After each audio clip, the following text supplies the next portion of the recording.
Look, this operation is not one that we wanted, obviously. This war was forced upon Israel in the terrible attack of October 7th, and we are fighting back, and we will destroy Hamas.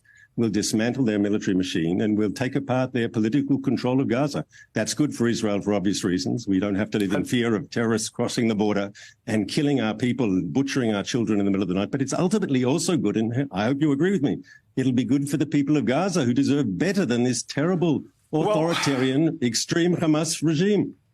The people of Gaza are still alive. As I say, more than 11,000 people dead, reported dead, 4,000 children. I just want to pull up on the screen. Hamas's numbers. You say Hamas's numbers. I should point out, just pull up on the screen, in the last two major Gaza conflicts, 2009 and 2014, the Israeli military's death tolls matched Hamas's health ministry death toll. So, and the UN human rights groups all agree that those numbers are credible.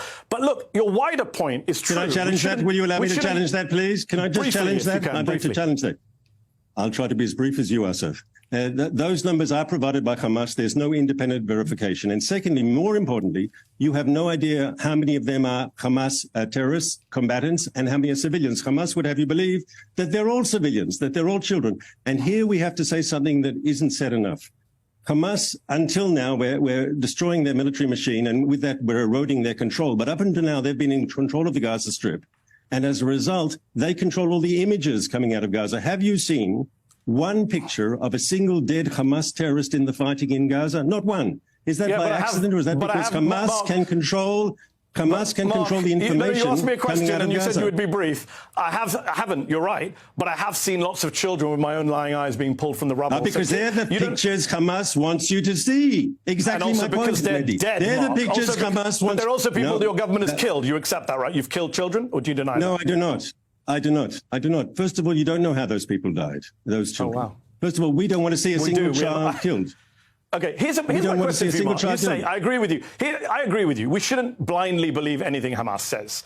But why should we believe what your government says either? Your military spokesman on Monday pointed to an Arabic document in the basement of a Gaza hospital and claimed it was a Guardian list on which every terrorist writes his name. But that was false. It was just a calendar with the days of the week on it. Your colleague in the Prime Minister's office, Ophir Gendelman, posted behind-the-scenes footage from a Lebanese short film and claimed it was Palestinians in Gaza faking their own injuries. That tweet is still up a week later. That is endless disinformation from your government, is it not?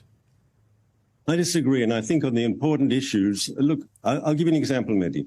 Originally, we estimated... No, I'm answering your question. Allow me to answer your question. I'm answering your question directly, if you'll allow me. We originally said in the atrocious Hamas attack on our people on October 7th, we had the number at 1,400 casualties, and now we've revised that down to 1,200 because we understood that we had overestimated. We made a mistake. There were actually bodies that were so badly burnt, we thought they were ours. In the end, apparently, they were Hamas terrorists.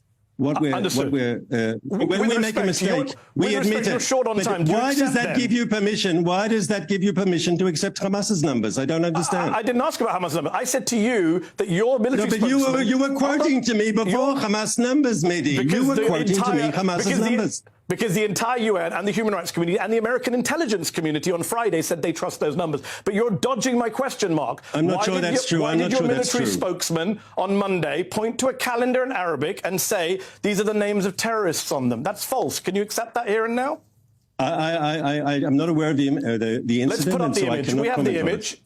You have no comment. I don't read Arabic. It doesn't help me. I have no comment. I'm not familiar with the incident. Does your spokesman read Arabic? Hang on, I have a question, Mehdi. You're a journalist. Have you made a professional mistake ever? Not intentionally, but have you made a professional mistake?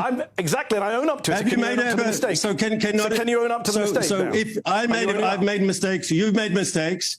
But there's a difference between making an honest mistake and between Hamas that deliberately exaggerates numbers to suit its propaganda purposes. There's a huge difference. So it sounds like... hold on. You said propaganda. Can we just deal with your colleague Ophir Gendelman's tweet? It's still up 7 days later. Why has it not come down? It's a Lebanese short film. We can put it on screen. It's not Palestinians faking their own injuries. Can we own up to that mistake and take that down? Is that not propaganda? Once again, I understand that was also a mistake. And so why is it still up 7 days later? I'll speak to Ophir about it if you like. I'll speak to Ophir about it if you like. He's a friend of mine and a colleague. I quite like him. He's a good man.